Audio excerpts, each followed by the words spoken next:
यहाँहरू सम्पूर्णमा मेरो नमस्कार। आजको यस भिडियोमा यहाँहरूलाई नेपालकै प्रसिद्ध धार्मिक तथा पर्यटकीय स्थलहरूमध्ये एक मानिने पूर्वको पशुपतिनाथ भनेर चिनिने स्थानको भ्रमण गराउनेछु।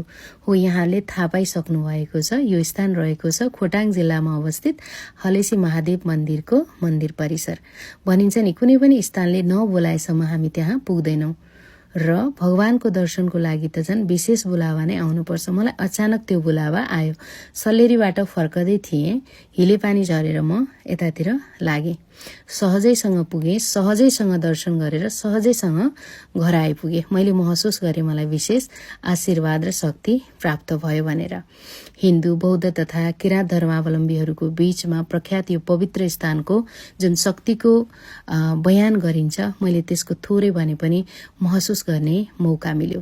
हजारौं भक्तजनहरूले कयौं वर्षदेखि तपस्या गरिरहेको यो स्थानमा स्वतस्फूर्त रूपमा त्यो शक्तिको अनुभूति गर्न मैले सकिरहेको थिएँ। थोरै भने पनि आध्यात्मिक क्षेत्रमा चासो रहेको हुनाले मैले त्यो कुरालाई अझ गहिराईबाट बुझ्ने मौका पनि पाएँ। र यहाँहरू मध्ये पनि कोही जान चाहनुहुन्छ भने यहाँहरू सहजैसँग यहाँ त्यहाँसम्म पुग्न सक्नुहुन्छ। अनि जसलाई हिँड्न अल्छी लाग्छ नि, त्यति धेरै हिँड्नु पनि पर्दैन के, हिँड्न रहर लाग्दा लाग्दै यहाँहरू चाहिँ मन्दिर परिसरमा पुगिसक्नुहुन्छ।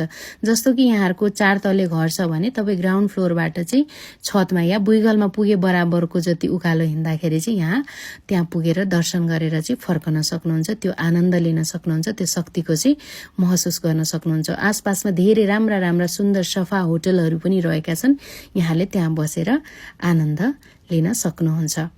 र अन्य स्थानको पनि यहाँले त्यहाँ वरिपरि भ्रमण गर्न चाहिँ सक्नुहुन्छ। मलाई चाहिँ असाध्यै मन पर्यो हैन। अनि एउटा स्थान हेर्ने मौका पनि पाएँ, खुसी छु। Thank you.